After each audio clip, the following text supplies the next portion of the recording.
So hello everyone, welcome back once again. So this is the first episode of our GMC registration series. We will just take the overview of what are the type of the GMC registrations, and if you are someone who have passed the PLAB examination or the UKML examination and you are not sure what are the type of the GMC registration and which one you should apply, then this is the right video for you. And without further ado, let's go through the topic. So this is the outline of today's presentation. So we will first, in the first chapter or the timeline, we'll talk about the provisional registration, then we'll talk about the full GMC registration, specialist registration, and the GP registration. These are the basic four type of the registration that GMC offers. And having said that, we'll just focus on the two type of registration, that is provisional and the full GMC registration, because I don't want to give the false information over here regarding the specialist registration or the GP registration about the thing that I don't know. So I'll definitely tell you where to look this information from, and I'll also put the link to this website of the GMC. But having said that, let's talk more in detail about the provisional registration. So provisional registration. Before we jump into the provisional registration, I'd like to mention here that we will just talk about who can apply for the provisional registration in this video, because otherwise this video will be very long. If you are someone who is looking for the information regarding what are the limitations of the provisional registration, there are any time limits, what are the approved signatories, or doing the foundation one in the overseas, which most of us are looking for. So for this information, you can just go to the GMC website and look the information by yourself. So let's talk about who can apply for the provisional registration itself. So these are the three criteria to be eligible to apply for the provisional registration. So the first point is, if you are a UK medical graduate, who have completed their medical degree at the UK university, then you can apply for the provisional registration. The second point applies to most of the international medical graduate, if you are someone who have graduated outside the UK and who have the acceptable primary medical qualification, and if you have passed the PLAB 2 examination but you have not completed your internship in your home country, then you can apply for the provisional registration. So if you have not completed your internship back in home, you can apply for the provisional registration, and this is for the most of the international medical graduate. So let's move to the third point. So if you are a doctor who have qualified the following European countries, so they have given the certain name of the countries that is listed down here, but you have not hold the accompanying certificate required to complete your relevant European qualification, then you can apply for the provisional registration. So let's talk about the full GMC registration. Doctor need the full GMC registration for the two things, and they must have a license to practice for the two of the things. First thing is, the first point is to enter, or move on to the second year of the foundation program, that is FY2 in the approved training program. If you don't have a full registration with license to practice, then you cannot move to the FY2 training program. And the second point is, if you are someone who wants to work in the UK unsupervised medical practice in the NHS or the UK private practice, then you need a full registration with a license to practice. So these are the two things why you need the full GMC registration with license to practice.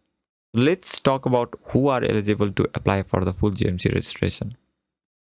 First thing first, if you are someone who is UK medical graduate and you have completed your foundation program that is FY1, foundation year 1, then you can apply for the full GMC registration. The second point that applies to most of the international medical graduate, and that states that if you are someone who have a acceptable medical qualification, primary medical qualification from the you know from outside the UK or Switzerland, and you can prove that you have enough clinical experience to practice medicine in the UK. um, you can do either of the 5 ways. So most of us, for most of us, we will do PLAB. That applies to me. There are other route as well to get the full GMC registration. Don't think that PLAB is the only way. So PLAB is the one of the 5 ways. Okay. So let's talk about those 5 ways. So either you can do a PLAB, or you must have a sponsorship by a GMC approved sponsor if you are coming from the sponsorship route, or if you are someone who have a acceptable postgraduate qualification, or if you are someone who have a relevant European qualification, and next thing is you have a eligibility for entry into the specialist or the GP registrar, then then you can get the full GMC registration. So if you're the international medical graduate, you have a acceptable primary medical qualification, and you can prove that you have a sufficient clinical experience to practice medicine in the UK, either by doing a PLAB, or having the sponsorship route by the GMC approved sponsor, or acceptable postgraduate qualification, relevant European qualification, or eligibility to entry into the specialist register or the GP register, then you can apply for the full GMC registration.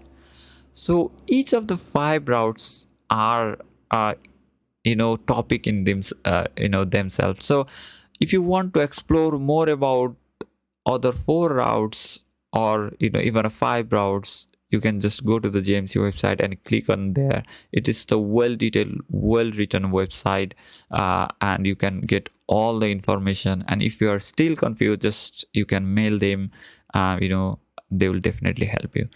And the third point, let's move to the third point, that is, if you are a Swiss or a UK national, or benefited from the enforceable community rights, and have either a formal qualification listed in the directive, or we call it the directive on the recognition of the professional qualification, or if you have acceptable primary medical qualification outside the EEA, which has been recognized in the Switzerland with the evidence of acceptable pattern of the experience, then you can apply for the full GMC registration.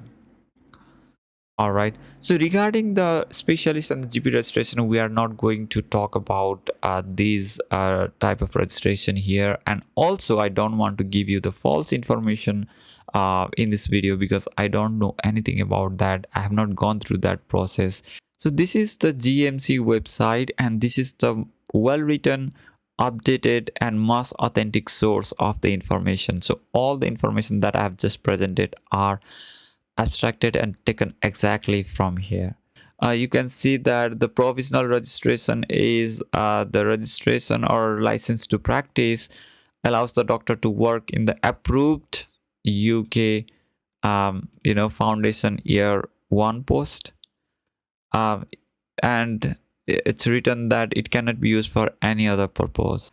So with the full registration, you can practice work in unsupervised medical practice in the UK.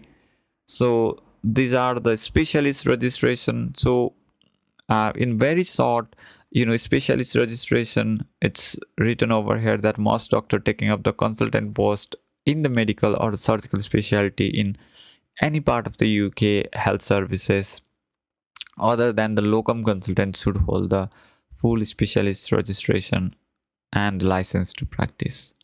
And who can apply for the provisional registration? I have just talked about who can apply for the provisional registration. Regarding other topic like doing the foundation year 1 that in the overseas, what does that mean? And these are the information that most of the doctors are looking for. All right, so you can look all other details from here. And so regarding the full GMC registration, I have told you everything regarding the full GMC registration, who can apply. But if you want to explore each of these route, you can just click on there and look for the information. And same goes for the GP registration.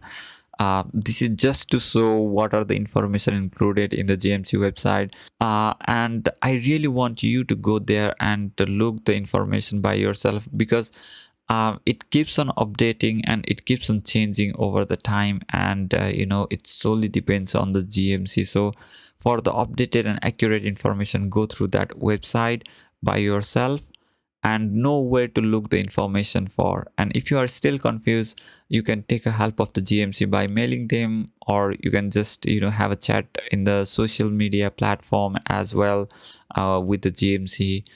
Yeah, thank you so much. I hope you have a good day and all the best for registration. Thank you.